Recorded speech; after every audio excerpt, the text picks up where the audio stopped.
চুমকেশ ব্লগৰ অন্য এটি ভিডিঅ'লৈ সকলোকে স্বাগতম জনালোঁ। আৰু আজি কাতি বিহু, গতিকে কাতি বিহুৰ শুভেচ্ছা থাকিল সকলোকে। ব'লক আজি আমাৰ ঘৰৰ কিছু সৰু সৰু অংশ দেখুৱাম আৰু আমাৰ তুলসী বেটি ব'লক দেখাই আছোঁ। আৰু সন্ধিয়া আমাৰ এইফালে কি কৰা হয় তাৰো কিছু অংশ দেখুৱাম আৰু ব'লক ভিডিঅ'টো আৰম্ভ কৰি দিওঁ। আৰু এইফালে দেখিছে সৰু বাই তুলসী ভেটি বনাই আছে আৰু সন্ধিয়া হ'বৰেই হ'ল, গতিকে মায়ে চাকি জ্বলাব আহিব এতিয়া। তাৰো কিছু অংশ দেখুৱাম, গতিকে চাই যাওক। এইফালে মায়ে চাকি বন্তি জ্বলাই নিয়ম কৰি আছে।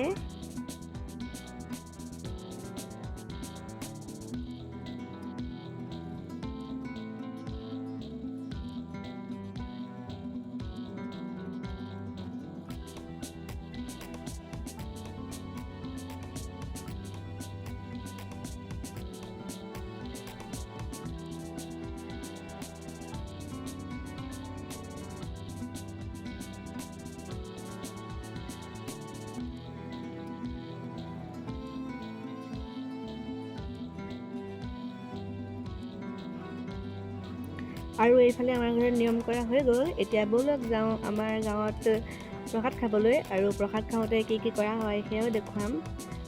আমাৰ ঘৰতো প্ৰসাদ দিব পাৰোঁ, কিন্তু এতিয়া অহা নাই ন ল'ৰা ছোৱালীবোৰ, সেইকাৰণে দিয়া নাই। আমাৰ এইফালে খাওঁতে দেৰি হৈ যায়, তো আগফালৰ পৰা আহি লওঁগৈ। ব'লক এক চক্কৰ মাৰি আহোঁগৈ গাঁৱত, আৰু শেষত দেখুৱাম আমাৰ ঘৰত আজি কিমান প্ৰসাদ হৈ যায় চবেই খাওঁতে, তো চাই যাব।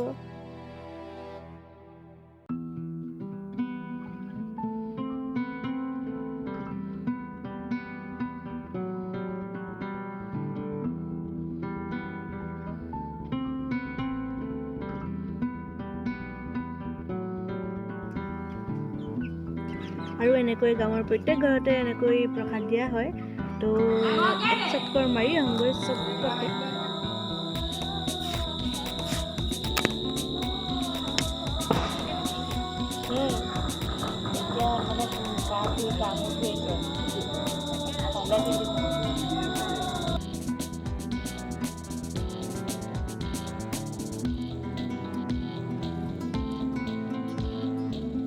আৰু হাতত এইটো পলিথিন দেখিছেনে? আমি এনেকৈ পলিথিন লৈ ঘূৰোঁ, কাৰণ সকলোৰে ঘৰত খাব নোৱাৰি ন, তো পলিথিনত আমি চাই যাওক।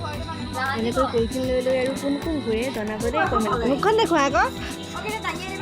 কালেকশ্যন কৰি আনিছোঁ।